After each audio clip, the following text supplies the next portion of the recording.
queremos crecer, queremos prosperar. ¿Cuántos quieren prosperar? Y parte de lo que va a hablar el pastor es liberar al pueblo de la esclavitud, de la pobreza, de la escasez. Y soñamos y anhelamos un pueblo que crezca en todas las áreas, incluido también la económica. Así que le damos al pastor que comience directamente.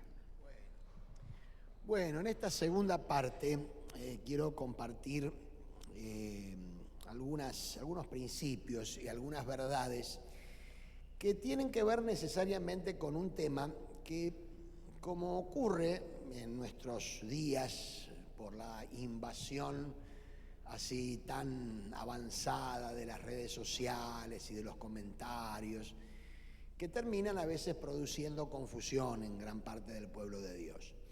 Lo primero que quiero aclarar es que estos principios que quiero compartir con ustedes son principios que emanan de lo que yo puedo interpretar a través de la palabra de Dios. Quiero ser muy puntual en esto, y quiero hacerme cargo de que lo que voy a darles es de lo que yo puedo llegar a interpretar. No me opongo ni siquiera me enojo con algunos que siguen diciendo que el diezmo no es para este tiempo, que esto es algo del Antiguo Testamento y todo lo demás. Tampoco ocupo demasiado tiempo en debatir esto o en discutir esto, porque muchas veces he comprobado que no llevan a ningún lado. Lo que sí quiero decirles, que esto puede ayudarles mucho, en el libro que escribí, que se llama Adoradores de Mamón, cuando el dinero gobierna una vida, ahí trato de explicar todo lo que son las posturas extremas en la iglesia evangélica con respecto al tema del dinero, con solidez bíblica, con fundamentos bíblicos. Una de las cosas que me animé a escribir con respecto a ese tema es que por eso se llama Adoradores de Mamón, porque Jesús fue el que dijo hace mucho tiempo atrás que no podemos servir a Dios y a las riquezas.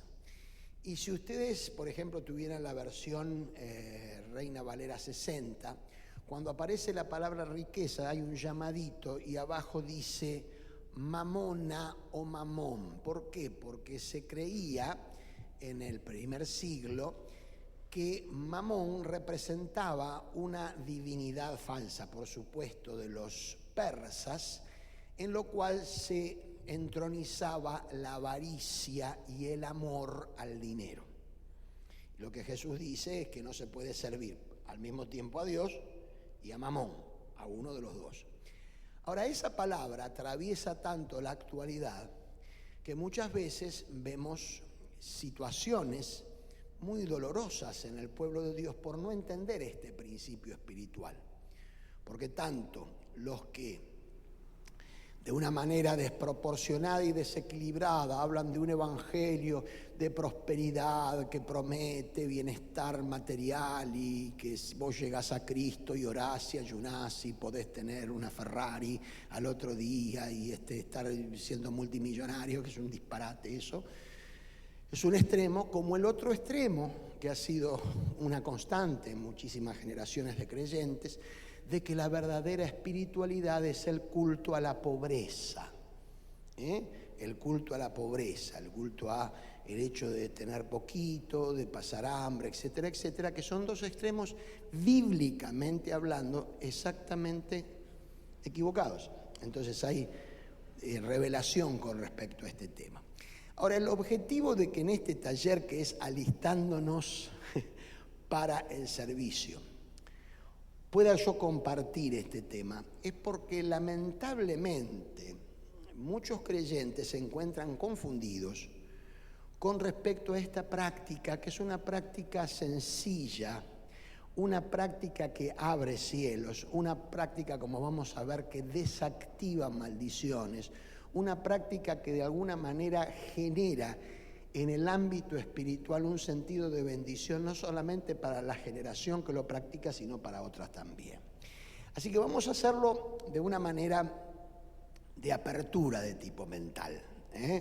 Y a diferencia de la primera parte, voy a dar un tiempito cuando finalicen, pero por favor, para que no se olviden, escríbanla si hay alguna pregunta o algo que no se entienda, aunque voy a tratar de ser lo suficientemente claro con respecto a esto.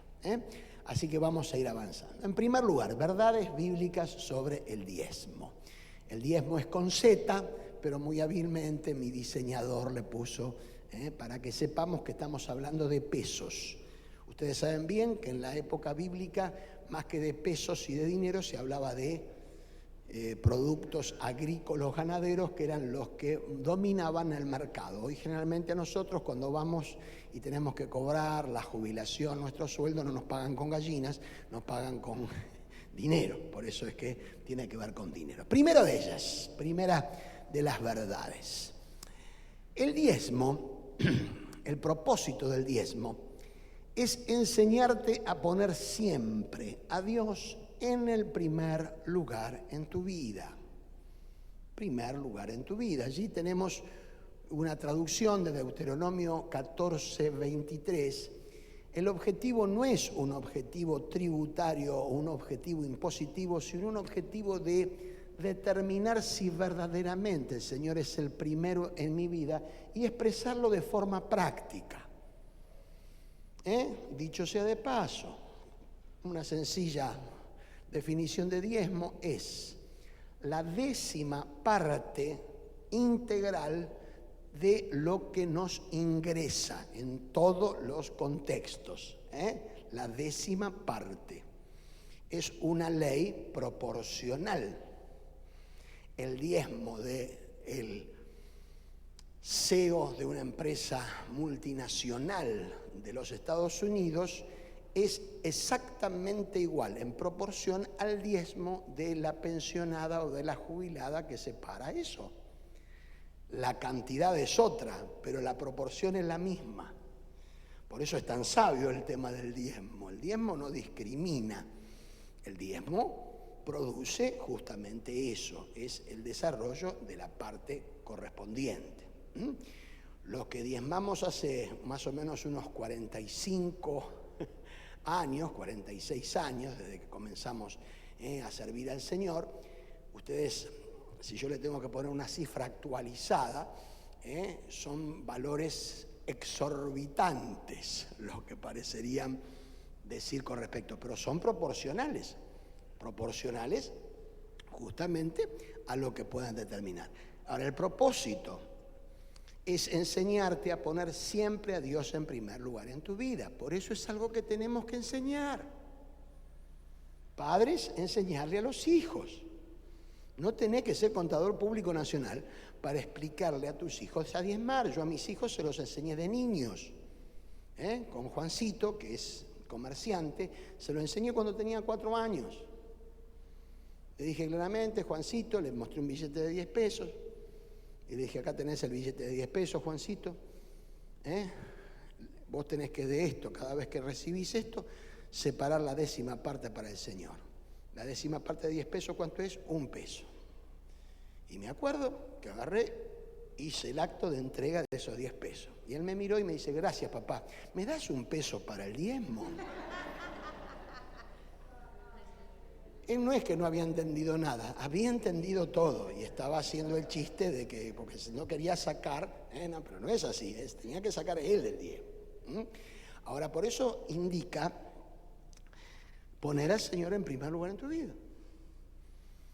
Hermano, en un culto, el de adoración, decirle, Señor, eres lo primero, yo creo que hasta un ateo puede hacer eso. Ahora, en la práctica, decirle, Señor, esta 10ª parte es tuya.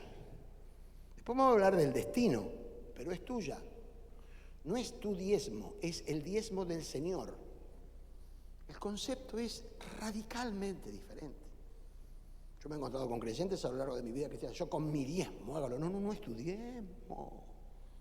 Es del Señor. Y no podés hacer lo que quieras. Ahora vamos a ver lo que dice la palabra.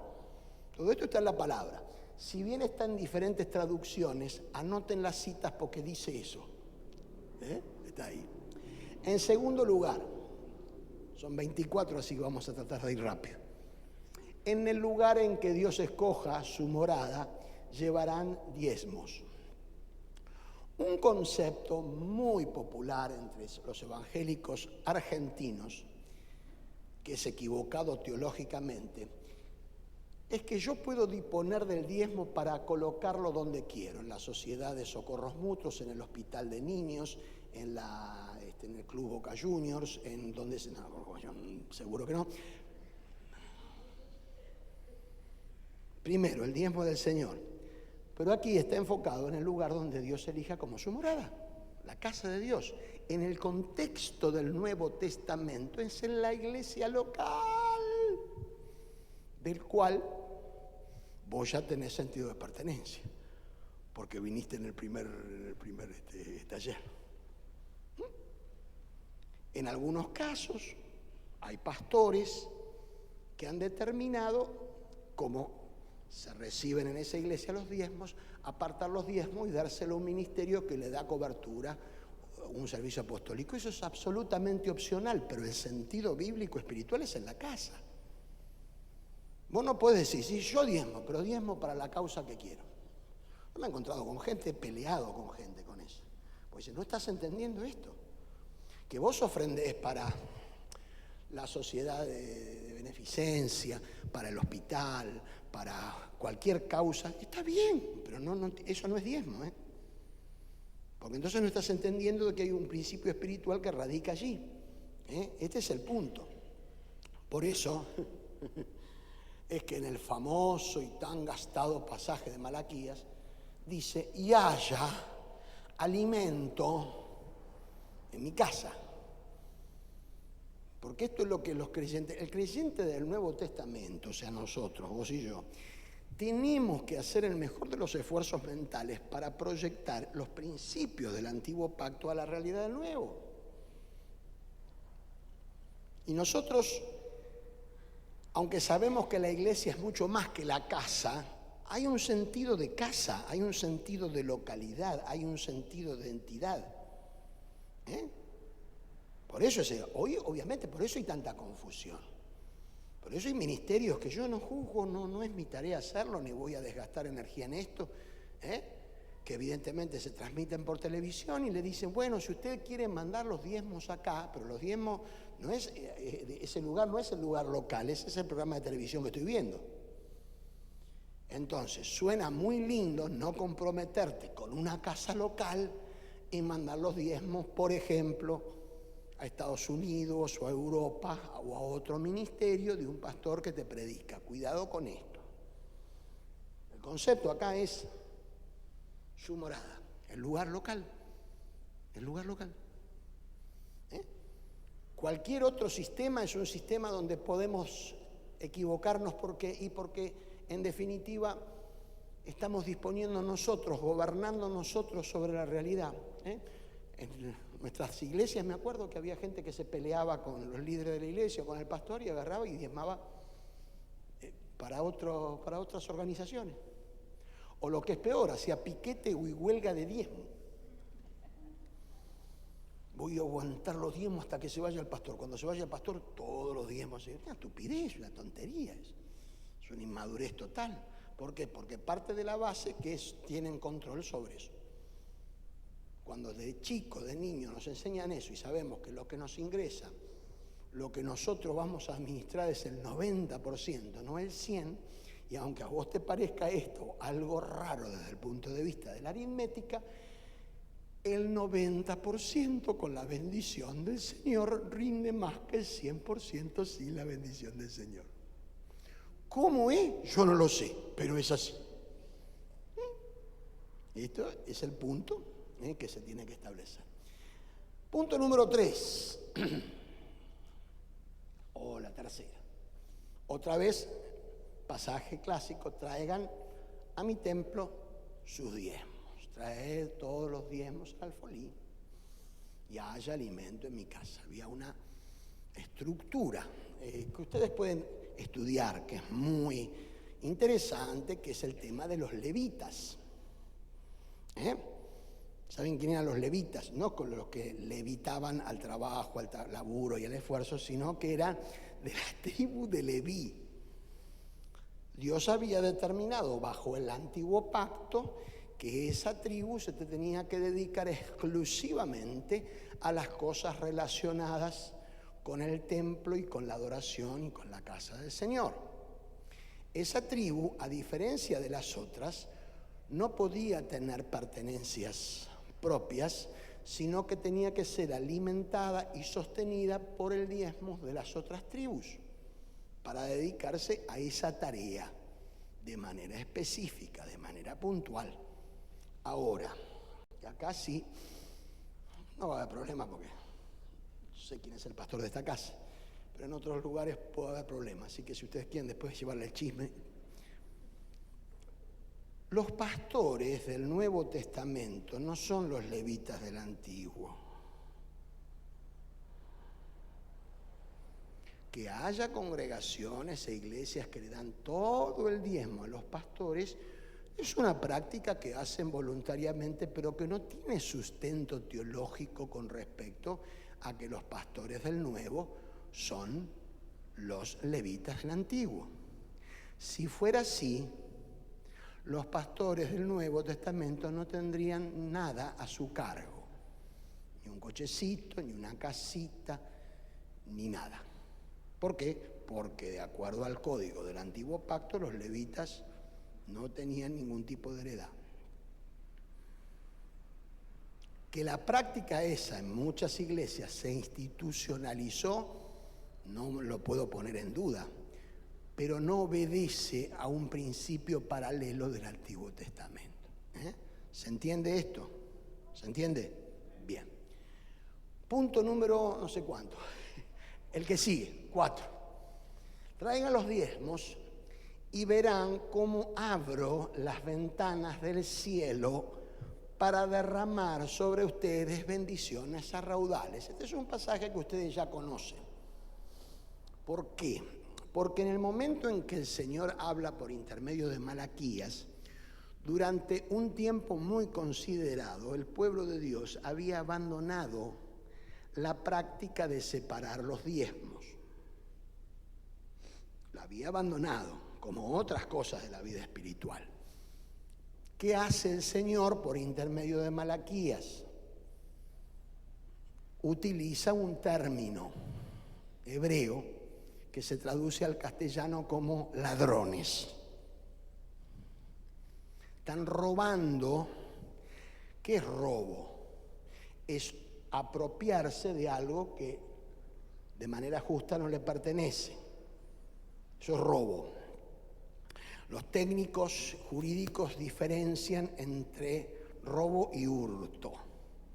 El robo tiene que haber una actitud deliberada donde hay presión, y el hurto puede ser un descuido.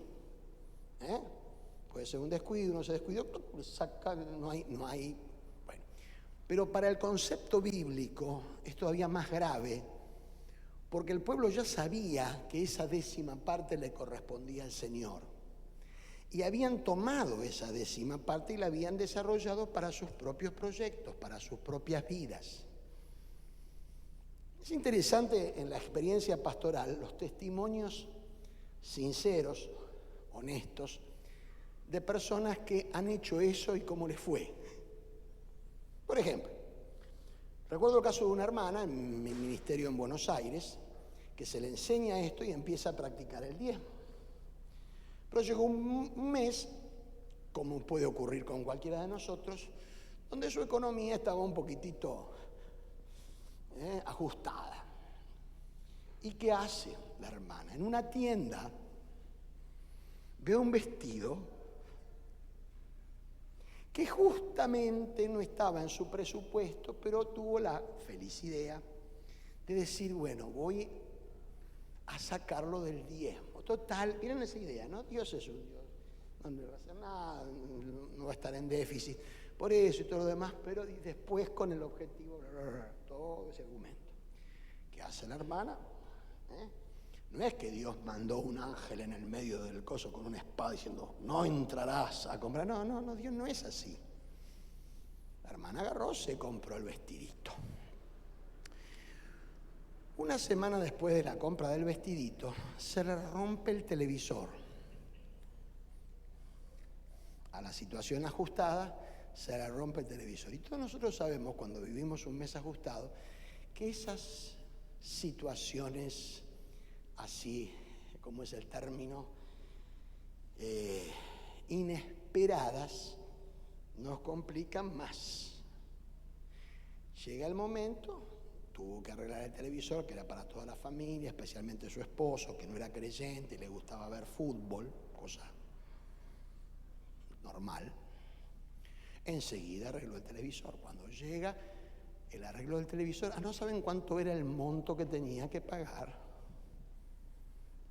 por el televisor.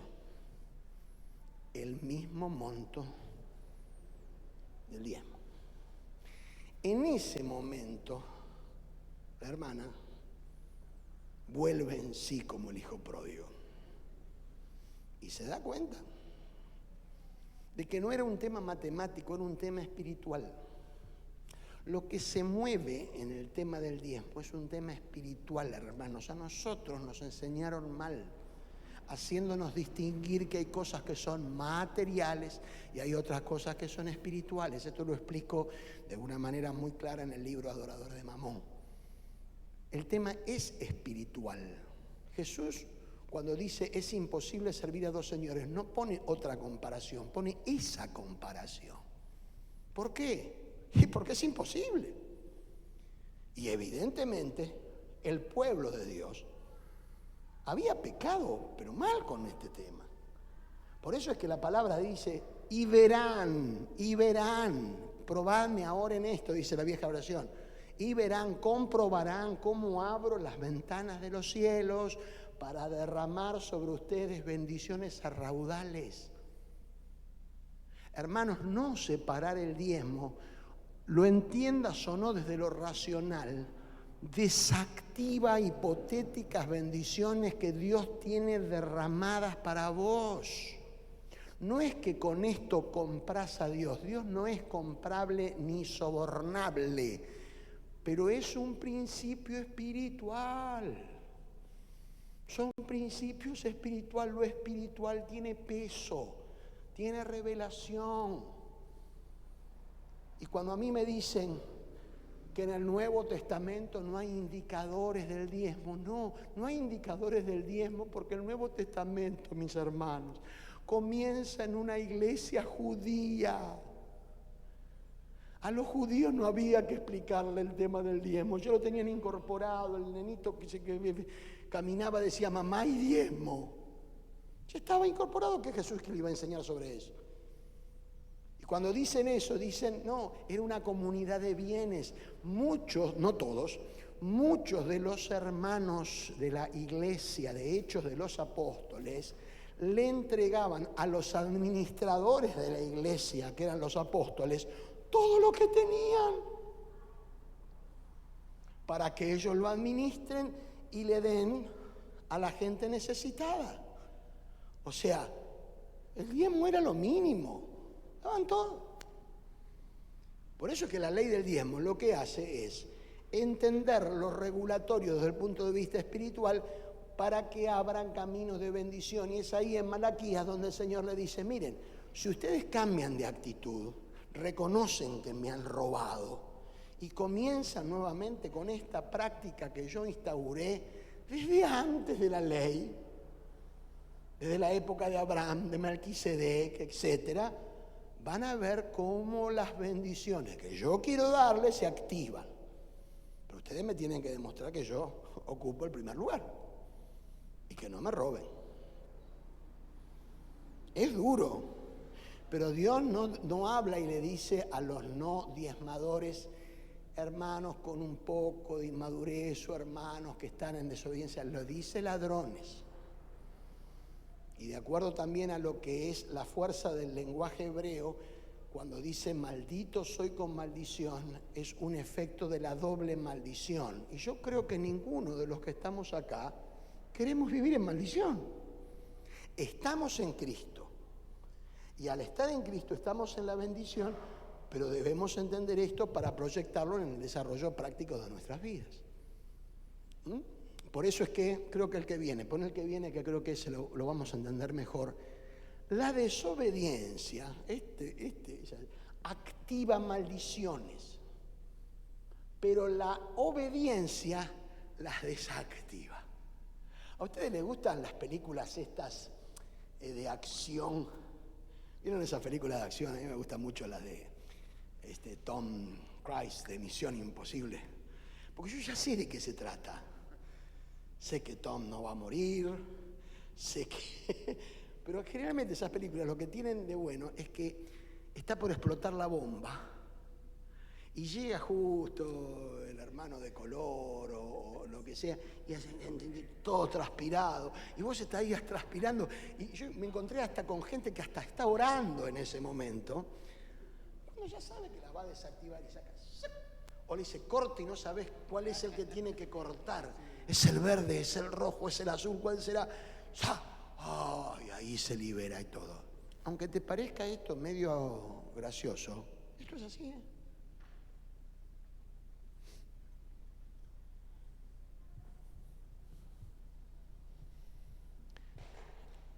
En casi 45 años de servicio pastoral, casi como si fuera el médico que pregunta, ¿te duele esto? ¿Tuviste fiebre? ¿Viste? Como para saber si hay una infección. De todas las personas, de todos los que dijeron, pastor, quiero su asesoramiento, tengo problemas económicos. Mi pregunta, ¿estás diezmando? 100/100. No. Es científico el tema. Porque es cierto, hay hermanos que tienen problemas económicos aún diezmando, porque tienen otra situación que tienen que resolver. Porque evidentemente viven de manera muy inmadura, muy emocional, es gente que gasta más de lo que ingresa y todo lo demás. Hay otros fenómenos. Pero en líneas generales la cosa pasa por ahí.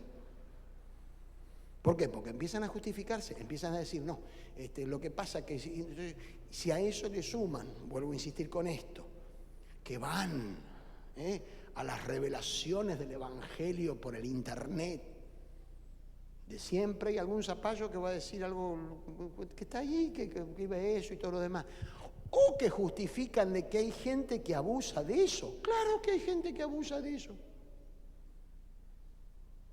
Claro que hay gente que toma esto como fuente de ganancia y todo lo demás. El Señor lo va a juzgar eso. Pero cuidado, Cuidado que por las exageraciones o por las falsificaciones no terminemos creyendo lo que tenemos que creer que es lo verdadero. Cuidado con eso. Entonces, la desobediencia activa maldiciones. Yo siempre explico esto, miren. La salvación es por gracia, la tenemos por el sacrificio que hizo Jesús. Ahora, la vida en el más acá obedece a principios. ¿Cómo vivís en el más acá? Por principios espirituales que están revelados en la palabra. Esto no tiene nada que ver con tu salvación ya está en Cristo. Pero en el más acá. Ahora, yo les hago una pregunta, y quiero que sean sinceros con ustedes, no conmigo, con ustedes mismos. ¿Ustedes sospechan que Dios quiere que vivamos bien en el más acá, sí o no? O que Dios mal en el más acá. Que ay, yo quiero que venga el Señor, pero no es porque aman la venida del Señor, pues sino porque se quieren rajar. Ahora, lo interesante es que la palabra de Dios nos revela cómo vivir bien en el más acá, a nivel familiar, a nivel matrimonial, a nivel de las relaciones, a nivel de la economía. Hermanos, por favor, la Biblia está llena de principios que tienen que ver con lo económico. La Biblia habla más en el Nuevo Testamento de dinero que del retorno de Jesucristo. ¿Qué está diciendo? Lo que estás escuchando. Analiza las parábolas del Señor. ¿De qué habla la parábola del Señor?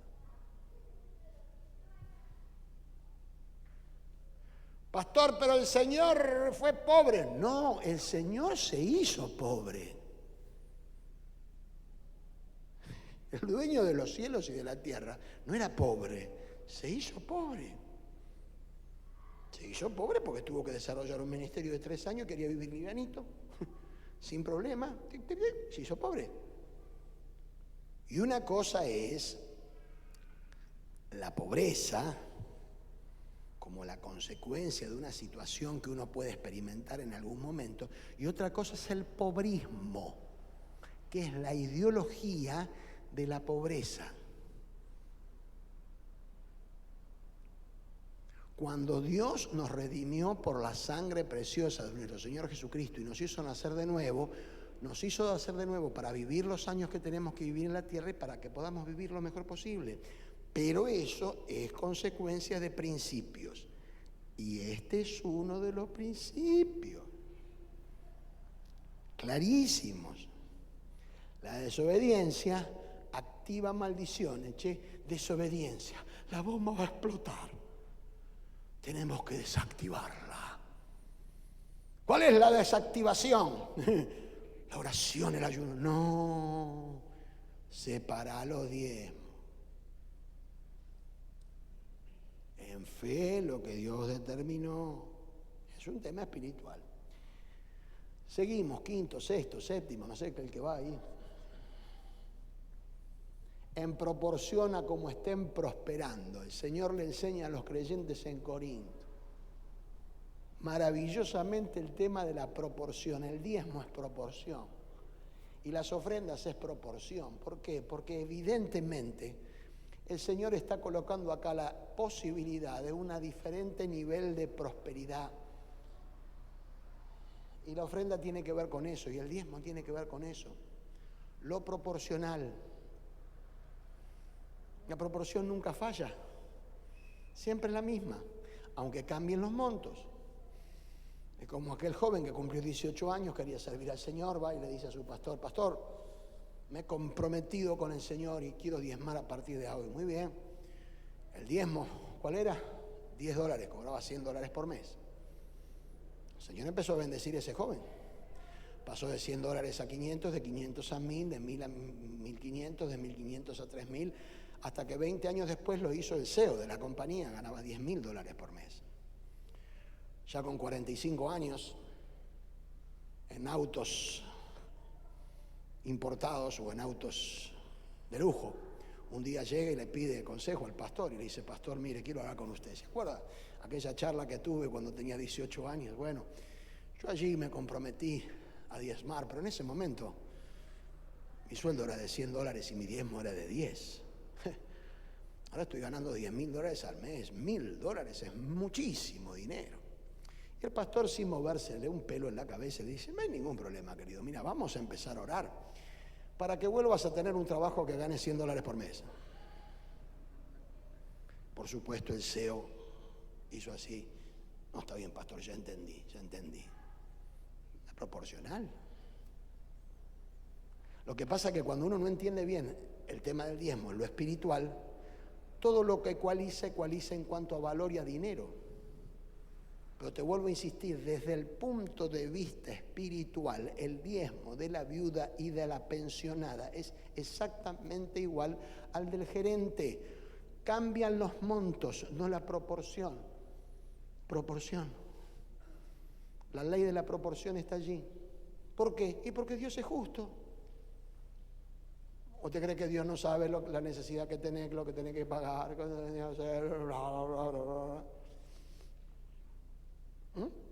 Proporción. Seguimos.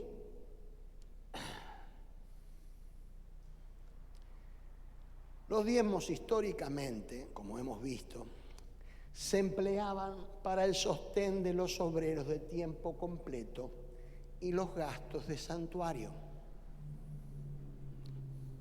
En el ministerio levítico tenían esa dirección. En el ministerio actual también tiene esa dirección. ¿Por qué? Porque en algunos casos ministeriales, los pastores dedican todo su tiempo físico al ministerio. Y esto tenemos que decirlo con todas las letras. Esto es lo que dice la Biblia. No es un invento nuestro. En el libro Remadores eso lo explico. No está mal que un pastor tenga lo que mal se llama un trabajo secular. No está mal. Pero por sentido común, aquel pastor que tiene un trabajo secular y pastorea una congregación con aspiración de desarrollo y de crecimiento, el día sigue teniendo 24 horas, las necesidades siguen siendo las mismas y cae de cajón que es conveniente de que el pastor pueda dedicar el tiempo completo, o sea, la dedicación de su tiempo exclusivamente a la tarea ministerial y no a otro tipo de tareas. ¿Está mal que se dedique a otras tareas? No, no está mal, es bíblico también. Pero de acuerdo a la palabra, los diezmos se empleaban para el sostén de los sombreros de tiempo completo. Por eso es que hay que darlo en la casa del Señor y no en el hospital pediátrico. Por eso tiene que ver con eso. ¿Se está entendiendo? Hay un destino, hay un propósito. Y evidentemente eso genera el principio bíblico: haya alimento en mi casa. ¿Por qué? Porque te voy a decir un secreto, no se lo vayas a decir a nadie. La iglesia de Azul y la de Bahía no recibe otro tipo de dinero que no sea el que se da a través de sus feligreses en diezmos y ofrendas.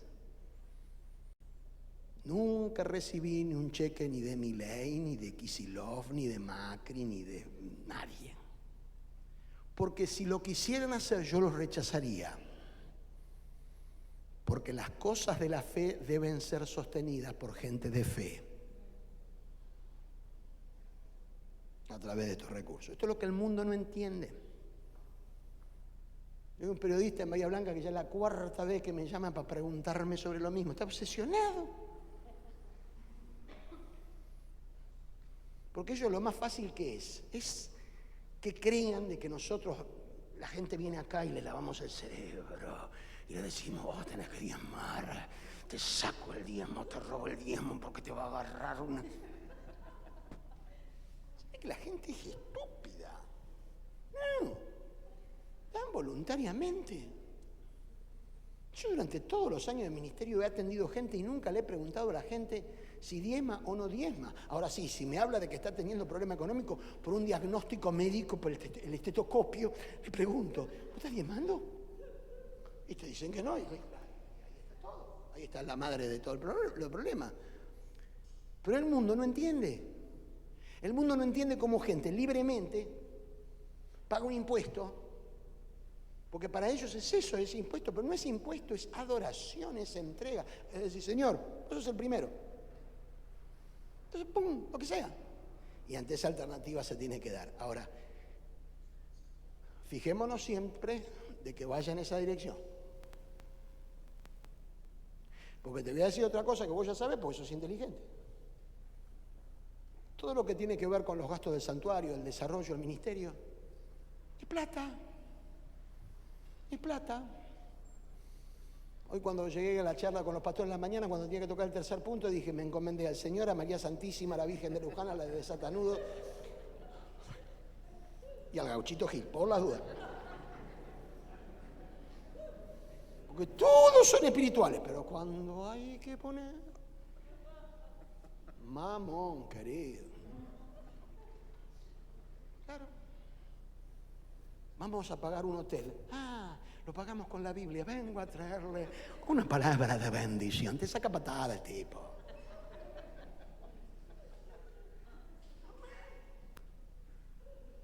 Una hermana me preguntó hace poco: ¿usted por qué cobra los libros? ¿Por qué me los cobran? Yo a la imprenta no le puedo pagar al imprentero. Te doy una palabra de bendición, imprentero. No, hay que garpar. Pero se cree que no, que alguien los ángeles, no sé, que... Vamos, hermanos, crezcamos en esto. Es espiritual. Miren qué espiritual que sería que el Señor tuvo que designar a uno de los 12, no era el mejorcito, pero para que estuviera con la guita. ¿Por qué? Porque tenían que comer. Y cuando iban a la panadería, dice: vamos a hacer un canje, un milagro por 20 kilos de flautita. No, paguen. Y tenían ahí a este muchacho, Judas, un muchacho interesante. Estaba ahí, Jesús sabía muy bien lo que pasaba. Por eso él estaba con la cabeza, él estaba es mamón, absoluto. Estaba con la cabeza, no entendía nada. ¿Por qué este perfume? Qué desperdicio. El tipo hizo la cuenta enseguida. Cotización en el mercado de perfume. $1.500, qué bien vendrían estos $1.500, porque ya estaba pensando de que esos 1.500, 500 eran de él.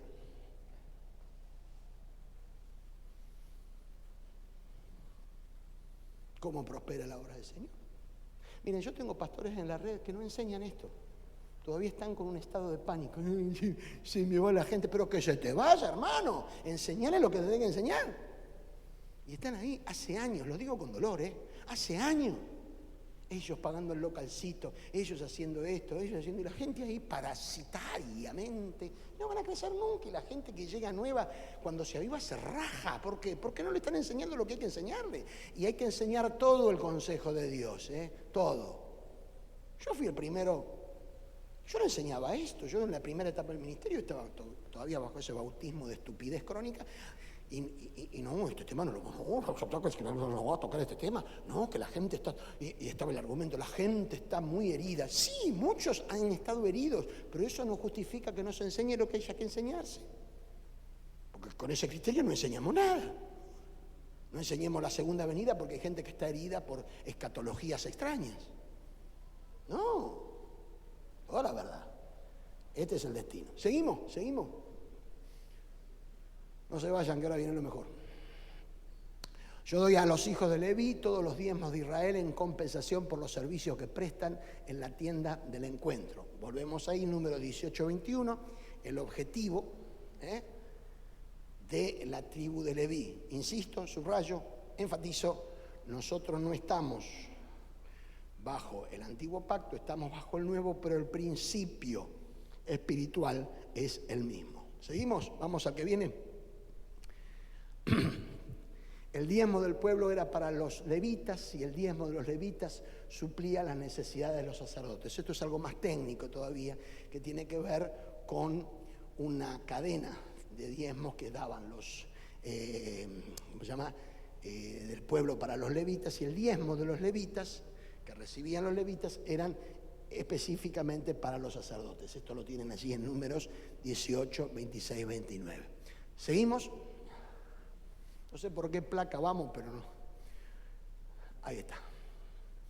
El pueblo le da a Dios cuando suplen las necesidades materiales de aquellos que se dedican a suplir las necesidades espirituales. O sea, está establecido en el Nuevo Testamento como algo normal que el pueblo de Dios entendía la razón de poder sostener a aquellos que se dedicaban de una manera especial, puntual, por vocación, a la tarea, tengo la toalla, a la tarea de estar formando, enseñándole al pueblo. Hay otro pasaje que ustedes van a encontrar también en el Nuevo Testamento, que dice que los obispos o los ancianos que gobiernan bien sean merecedores de doble honor o de doble honra. Este es otro concepto, mis hermanos amados, que cuanto antes lo podamos descubrir y practicar va a ser una bendición para ustedes. El concepto de la honra. Nosotros a veces cuando escuchamos honra lo mezclamos con otro término parecido, que es gloria. Gloria, el único que merece gloria es Dios. Obviamente Dios también merece la honra, pero la honra en el Nuevo Testamento es el reconocimiento monetario de aquellos que están en una responsabilidad ministerial. Hemos a veces puesto la honra nada más que con un sentido espiritual. Vamos a honrar a fulano de tal y le hacemos un homenaje. Le compramos una torta, tenemos unas palabras, grabamos un videíto. No está mal eso, pero en el Nuevo Testamento Honra es otra cosa. Honra tiene que ver con dinero. Honor tiene que ver con dinero. Por eso es importante entender que en la práctica, en la praxis ministerial de la Iglesia de Jesucristo, el pueblo le da a Dios cuando suple las necesidades materiales de aquellos que se dedican a suplir las necesidades espirituales. Acá hay parecería que una división, lo material o lo espiritual. Estamos hablando de lo mismo, pero tienen diferentes campos de acción. Ese es el punto. Por eso es que por mucho tiempo se espiritualizó el tema material. Y nuestros pastores, nuestros abuelos ministeriales o nuestros padres ministeriales quedaron cautivos con una mentalidad de escasez y de pobreza. ¿Por qué? Primero, porque no se enseñaba esto. Segundo, porque se creía de que esto era algo absolutamente material. Y que de las cosas materiales, entonces, que el pastor tenía que vivir por fe. Y de hecho, todos los que estamos acá tenemos que vivir por fe. Pero en las iglesias se enfatizaba en el pastor. Entonces, el pastor tiene que vivir por fe, que quería decir más o menos lo siguiente.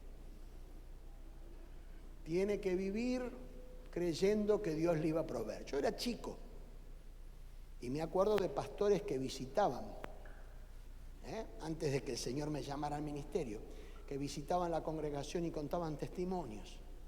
El día 14 ya no teníamos que comer y empezamos con mi esposa a orar y en ese momento sentimos la puerta.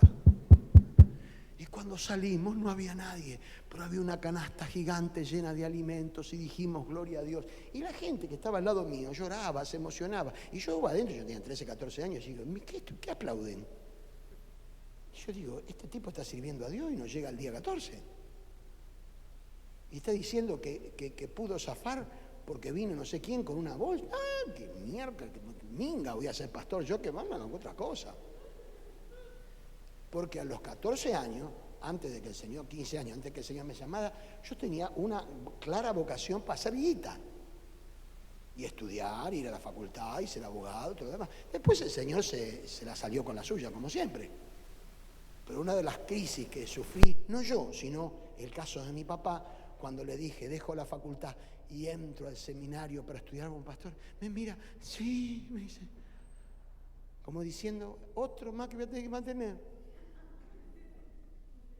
Porque la idea del pastorado de antes era eso. Y ni que hablar los hijos de los pastores. Papá, ¿me compraste un par de zapatillas? No, tenés de tu hermana, pero tiene 3 números más, no importa, ponele algodones. Y el Señor proveerá, y el Señor proveerá. Y es cierto, el Señor proveerá, pero hay que cambiar el chip.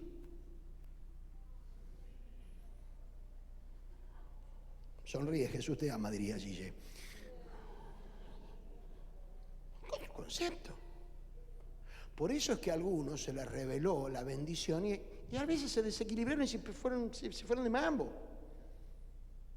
Pasaron escasez durante toda su vida y cuando el Señor los prosperó se empezaron a comprar anillos, salían a predicar con anillos, todo lo demás, circo de Moscú. El otro extremo. ¿Por qué el otro extremo? Porque es como una rebelión a ese estado de pobreza. Parecían gaticas, tirando plata. No es así. Pero a veces las consecuencias tienen que ver con eso. Entonces ese es el punto. A veces hasta me da vergüenza sugerir, como pasó, denle una ofrenda si puede. Una cosa de loco. ¿Por qué? Porque todavía está ese chip. Casos puntuales, prejuicios que había. Un pastor tremendamente usado por Dios, un apóstol, abridor de nuevas obras en la zona oeste, todo el ferrocarril Sarmiento, durante su pastorado abrió un montón de iglesias y vivía de una manera, pero ya en el límite de la pobreza. Y un día un hermano que había prosperado económicamente dice, pastor, quiero bendecirlo, quiero regalarle un par de zapatos nuevos. Y se los trajo los zapatos. Yo, gracias, hermano. Eso sí, pastor, no lo tome a mal, pero con una sola condición. Esta noche en la cena del Señor me gustaría que usted se los ponga. Sí, hermano, cómo no, me los voy a poner. Llegó la noche, llega el hermano que le regaló, ¿qué hace? Lo primero que mira, los zapatos. Y resulta que cuando ve los zapatos, ve que los zapatos están como sucios, como raro. Y no lo distinguió que eso eran los que les había regalado. Termina y dice, pastor, pero usted se puso, sí, son estos. Me dice, pero ¿por qué están así? No, me los embarré para que los hermanos no crean que estoy haciendo presunción. Un espanto. O pastores que escondían el auto. Hubo una época que tener un auto era así, en serio, que tener un auto era significación de orgullo. Entonces, ¿qué hacían? Se compraban el auto y lo dejaban a la vuelta. Entonces saludaban y no distinguían el auto, hasta que finalmente un hermano en la calle te vio, ese es el pastor. Está andando en un objeto terrestre no identificado llamado auto. Y ni que hablar de otras cosas, ni que pone toda una mentalidad. Pero hermanos, bíblicamente hablando es así.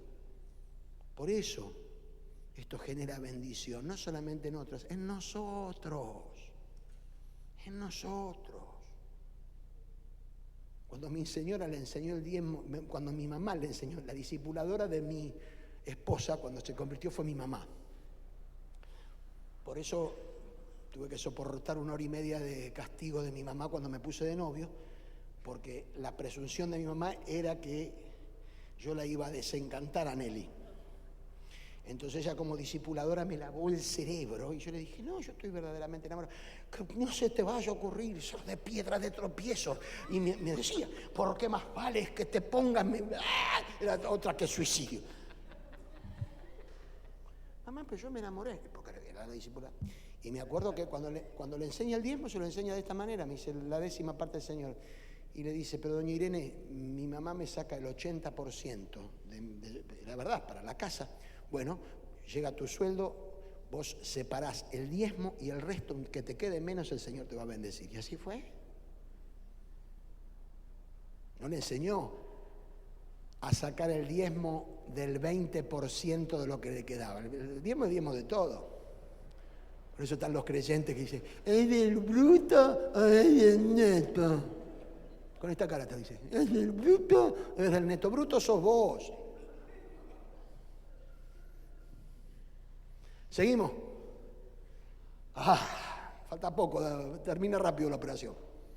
Los que reciben enseñanza de la palabra de Dios deberían proveer a las necesidades de sus maestros.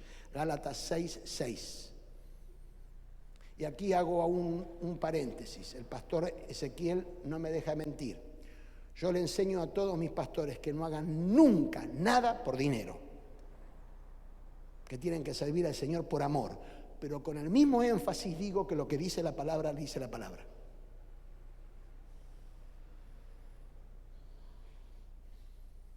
Cualquiera que viva en este mundo y en este país sabe que se acepta al ministerio no es precisamente para hacer grandes cantidades de dinero. Se puede dedicar a cualquier otra cosa. Siempre fue así. Pero esto no quiere decir que no se enseñe esto.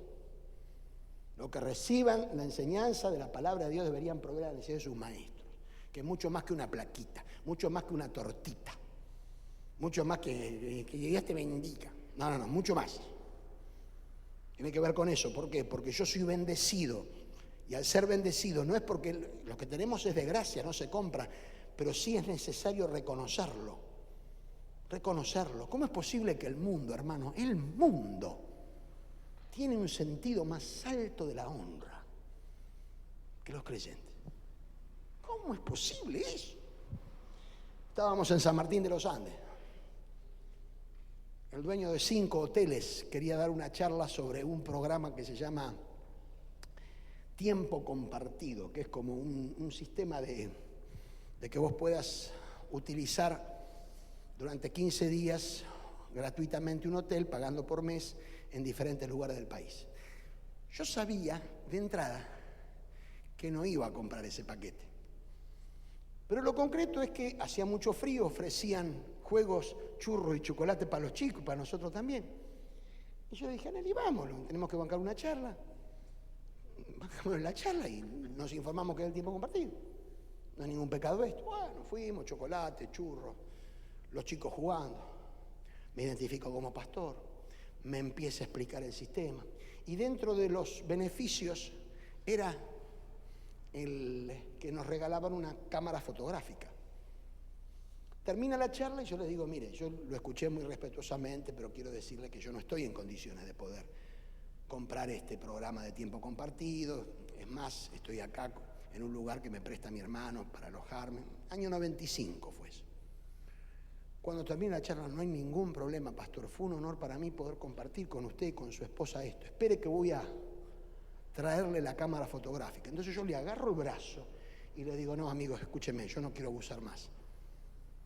Le dio juegos a mis hijos, chocolate, churros, y yo no estoy comprando el paquete y usted no tiene por qué regalarme esto. Y me mira y me dice, me extraña, pastor. Usted lo tendría que saber.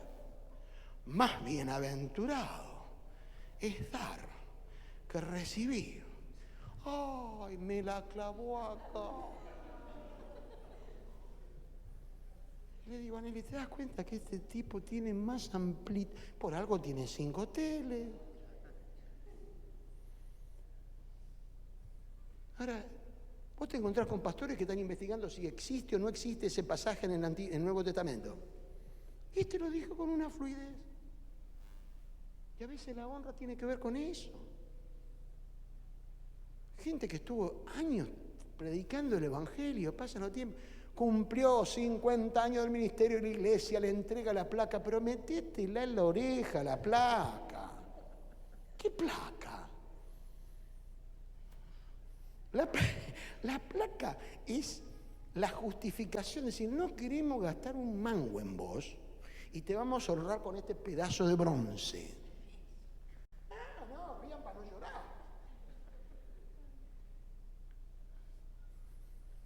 Yo a mi maestro, a mi instructor, a mi mentor que cumple ahora la semana que viene 90 años, ¿saben cómo lo honré? Haciéndole un libro, le escribí la biografía.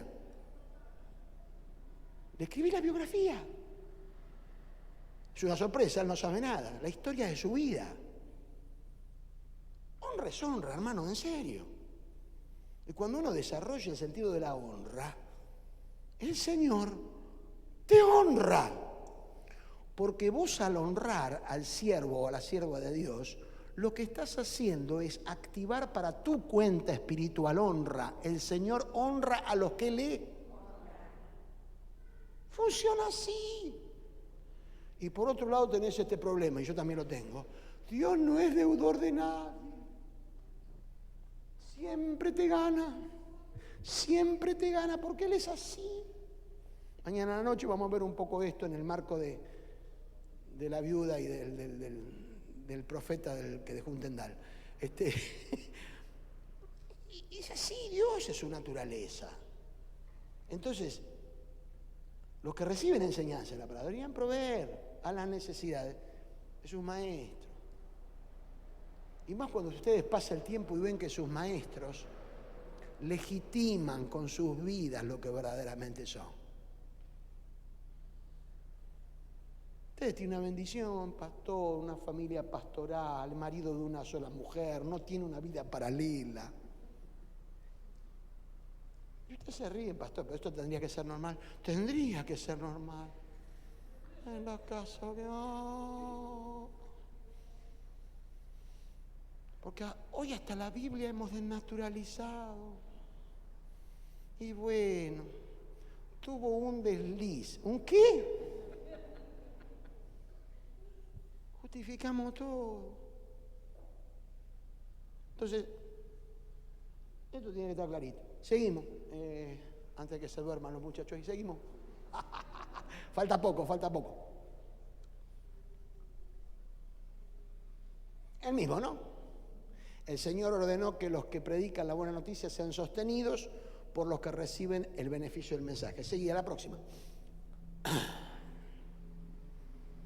Los ancianos líderes que dirigen a la iglesia deberían ser respetados y bien remunerados, dice esta traducción. La versión vieja dice dignos de doble honor. Seguimos. En particular, los que trabajan con esmero tanto en la predicación como la enseñanza. Seguimos. Los ancianos que gobiernan bien sean considerados dignos, está de doble honor en eso. Seguimos. Los líderes espirituales no pueden enseñar al pueblo las necesidades de ser fieles a Dios con el dinero si ellos mismos no lo hacen. Esto me parece que es el concepto de autoridad en la Biblia, no es la jineta. El concepto de autoridad es que lo que estás enseñando lo estás practicando en el desarrollo de tu vida. Muy bien, seguimos. El diezmo no tenía, esto qué bueno. El diezmo no tenía el propósito de comprar protección o bendiciones, sino de manifestar lealtad al sacerdocio que representa Melquisedec, que tiene que ver con la figura de Cristo como nuestro sumo sacerdote. ¿Y el que viene? El diezmo debe permanecer mientras siga vigente el ministerio de Jesús. La única vez que Jesús toca el tema del diezmo lo hace en un aspecto crítico de la actitud que tenían algunos religiosos fariseos, que practicaban el diezmo de todo, pero que se olvidaban del amor, que se olvidaban de la relación correcta con sus padres materiales, etcétera, etcétera. En ese marco, Jesús dice, esto es necesario que hagan, amar a Dios y a sus padres, sin dejar de hacer aquello. El ministerio de Jesús sigue vigente, por lo tanto, el diezmo sigue vigente. Es natural. La única manera de que vos puedas con honestidad espiritual decir, yo decido no diezmar, es si decidís darle a Dios mucho más que el diezmo. Si es así, te podés dar el lujo de decir, yo no diezmo, veintesmo, o trentiesmo, o cuatrentiesmo. Y aunque a vos te parezca esto una locura, yo te puedo dar ejemplos de personas que comenzaron diezmando y terminaron dándole al Señor el 90% de lo que les ingresa y viviendo ellos con el diezmo, porque dieron absolutamente todo. Hubo casos así, excepcionales. Pero fuera de esos casos excepcionales, y ya concluyendo, hagamos de esto algo saludable, hermoso, dándolo con fe, con alegría, con entrega, con reconocimiento. Hay algunas congregaciones, y a mí me agrada eso, aunque no forma parte de nuestras costumbres, que tienen la tradición de cuando llegan con los diezmos van y que sea el pastor el que bendiga esas vidas y ese dinero para que sea bien administrado. Porque te insisto, no es que el otro 90 es tuyo, el otro 90 sigue siendo del Señor, pero Dios te lo va a dar a vos. ¿Para qué? Para que lo administres bien. Para que puedas ser inteligente, ser sabio, sabia. Ahora, en esa dimensión es que tenemos que hacerlo con esa alegría, sin especulaciones, sin un sentido de religiosidad. Yo vengo de una familia donde en algún momento mis padres, especialmente mi papá, no pasaba un buen momento económico. Sin embargo, la memoria mía de niño es, en esa época en algunas congregaciones todavía tiene esto, ¿no? Estaba identificado el nombre de la persona, el gozo del diezmo. Y si bien hoy hay billeteras virtuales y todo lo demás, hubo una época que hasta la enseñanza era los billetes mejores.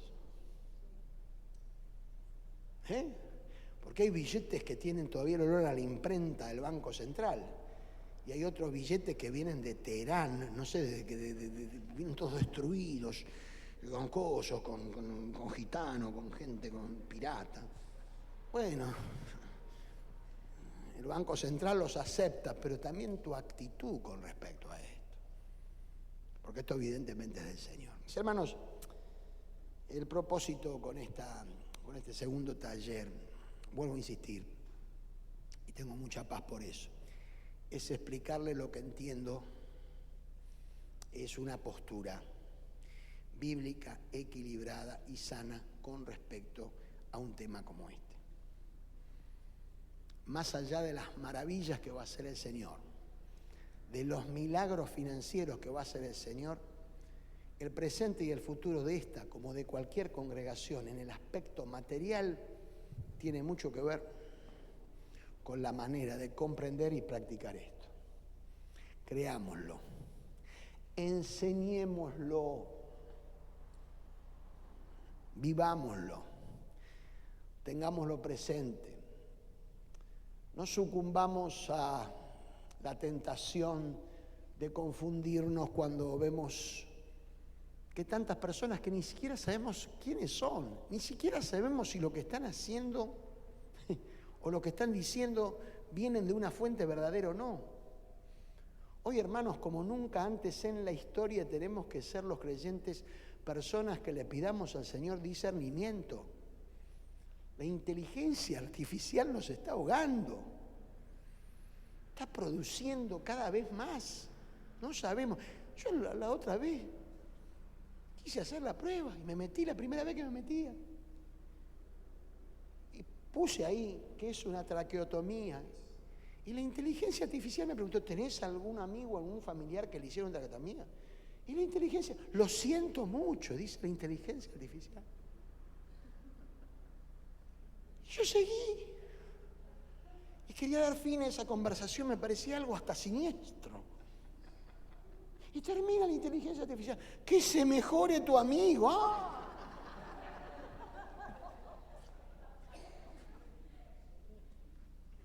Es algo irreal.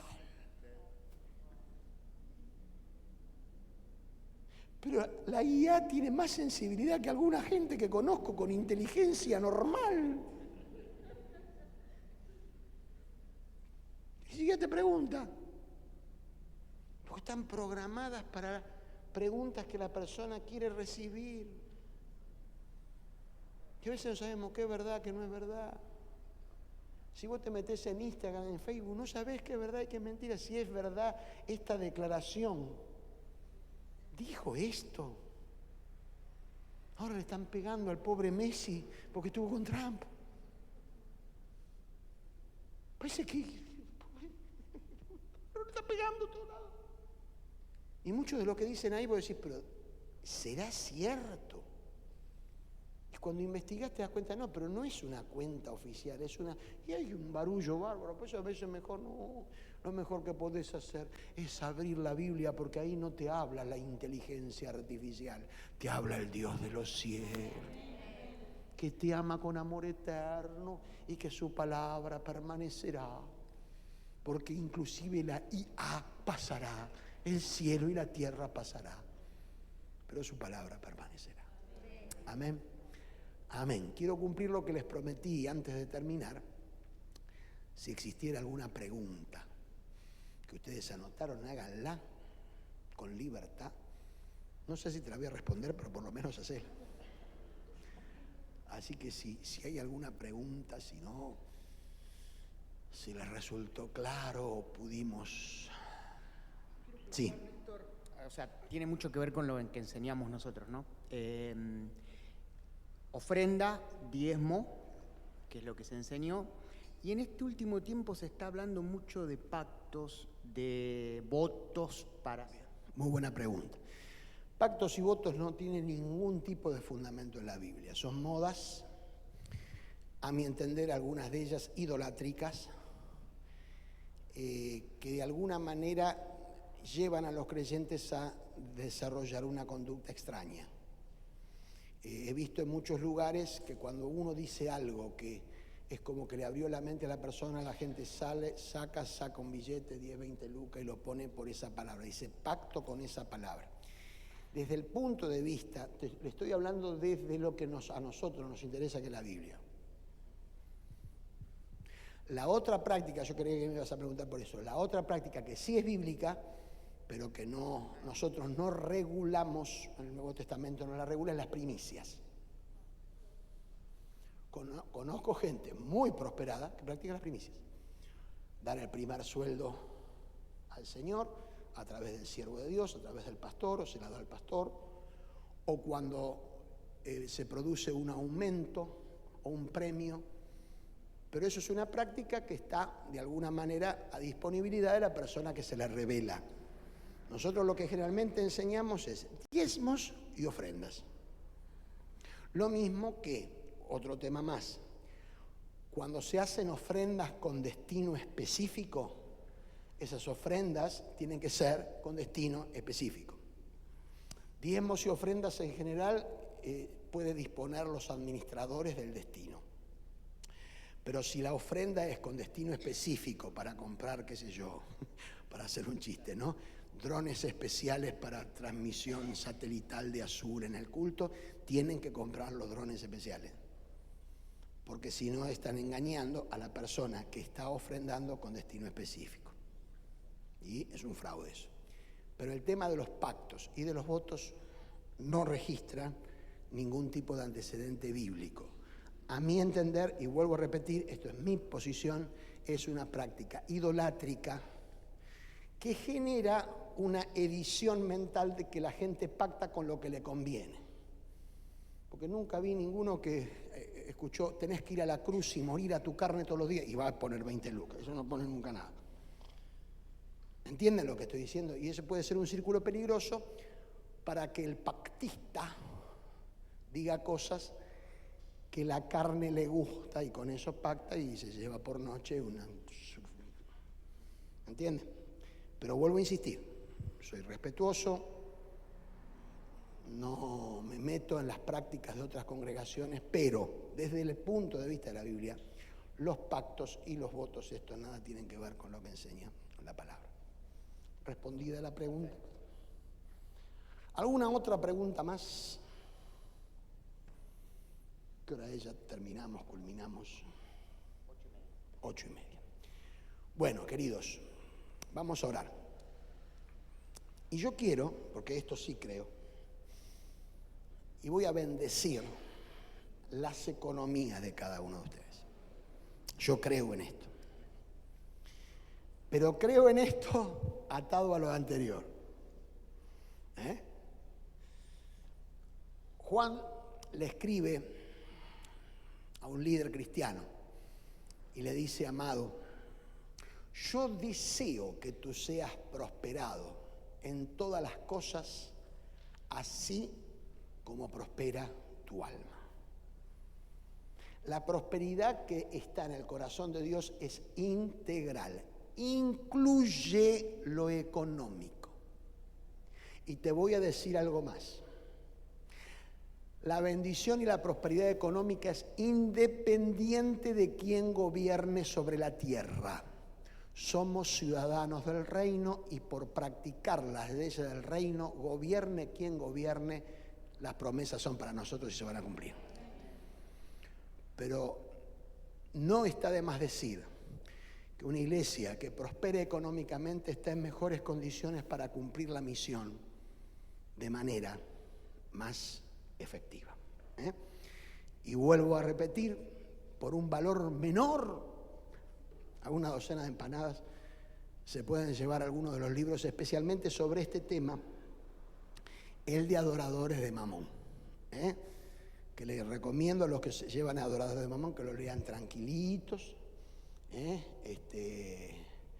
con algo para anotar y todo lo demás, porque hay muchas cosas que no van a encontrar en otros libros sobre el tema, por el hecho de que el Señor me mandó a meterme hasta la médula con este tema.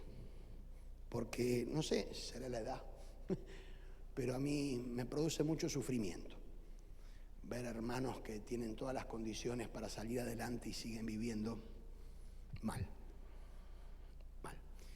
Y les puedo garantizar, no es esa la voluntad de Dios. Oramos, nos ponemos de pie. Amado Dios, tú has sido fiel de generación en generación. Te queremos agradecer porque nos diste la oportunidad de estar en este taller, en estos talleres, en esta tarde. Y de una manera especial quiero, en este momento, Señor, pedir tu gracia y tu bendición sobre cada una de las economías de mis hermanos aquí presentes, sobre cada familia, sobre cada hogar. Tú eres fiel hoy, ayer y por los siglos. Y como dijimos, Señor, es cierto que este tema muchas veces ha sido manipulado, maltratado, mal direccionado. Pero a pesar de todo eso, Señor, te damos gracias a vos porque hay palabra suficiente en la Escritura para poder entender de que tu amor incluye, de que nosotros podamos progresar, que podamos prosperar en todas las cosas, como también en nuestra alma y también en nuestra economía. Amado Dios, trabaja en cada uno de los corazones, especialmente de aquellos hermanos que quizás, no por maldad explícitamente, pero sí por ignorancia espiritual, no han hecho de la práctica de la entrega de diezmos, Señor, algo sistemático en sus vidas, para que a partir de ahora puedan ver cómo realmente se desactivan cualquier nivel de maldiciones y se activan las bendiciones en el sentido material también. Lo creemos porque lo hemos vivido una y otra y otra y otra vez, Señor. Tú sigues siendo el dueño de todas nuestras vidas. Y como te pido para esto, te pido por la prosperidad y por el avance material de esta congregación, diseñada para extender y para mostrar tu gloria y para poder avanzar en los propósitos que tú has determinado.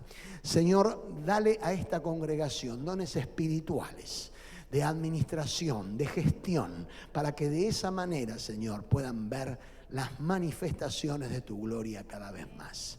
Cubre nuestras vidas, danos un buen descanso en esta noche y que mañana podamos en tu día alabarte y bendecirte y reconocer que tú eres bueno y tu misericordia es para siempre. Lo hacemos en el nombre de Jesús. Amén, amén y amén, amén. Amén. Dios les bendice.